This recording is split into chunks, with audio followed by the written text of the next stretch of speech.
इंदौर के रहने वाले राजा रघुवंशी मामले में पुलिस हर एंगल से छानबीन कर रही है। बीते दिन देखा गया कि सभी आरोपियों के साथ मेघालय पुलिस उस स्थान पर पहुंची जहां राजा रघुवंशी की जान ली गई थी। स्थान पर सीन रिक्रिएट करने की कोशिश की गई ताकि ये समझा जा सके कि राजा रघुवंशी की जान आखिर कैसे ली गई थी, कौन कौन से वो रास्ते थे जहां से राजा रघुवंशी और सोनम गुजरे थे। इसी बीच में छानबीन चल रही है, लगातार आरोपियों से पूछताछ की जा रही है और अब एक नया एंगल भी निकलकर सामने आ रहा है।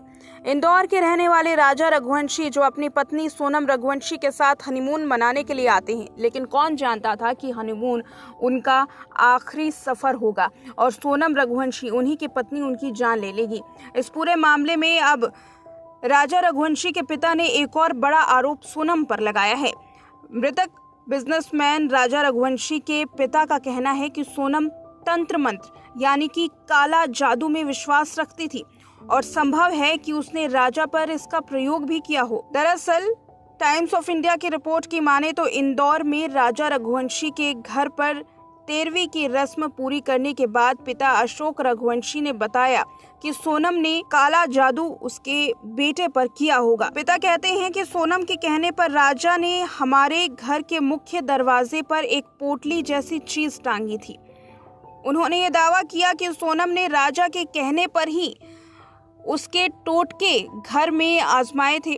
सोनम का कहना था कि ये टोटके घर पर बुरी नजर से बचाते हैं।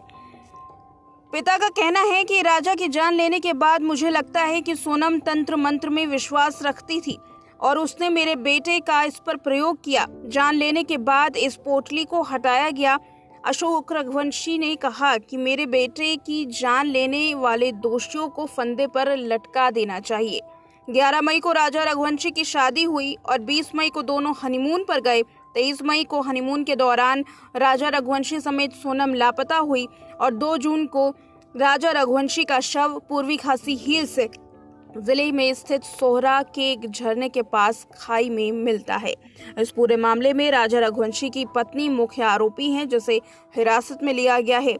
कहानी ये है कि राजा रघुवंशी की जान लेने के बाद सोनम विधवा हो जाती और अपने कथित प्रेमी राज कुशवाहा के साथ शादी करने के लिए आज़ाद रहती। इस वजह से उसने 3 सहयोगियों को पैसे दिए और ये पूरी जुर्म की साजिश रची, जिसमें अब पुलिस पूछताछ कर रही है। राजा रघुवंशी की मां उमा का कहना है कि मेरे बेटे और सोनम दोनों ही मांगलिक थे। उनका विवाह दुल्हन पक्ष के एक ज्योतिष द्वारा सुझाए गए मुहूर्त पर पारंपरिक समारोह में संपन्न किया गया। उमा का कहना है कि शादी के बाद सोनम हमारे घर पर केवल 4 दिन ही रुकी थी।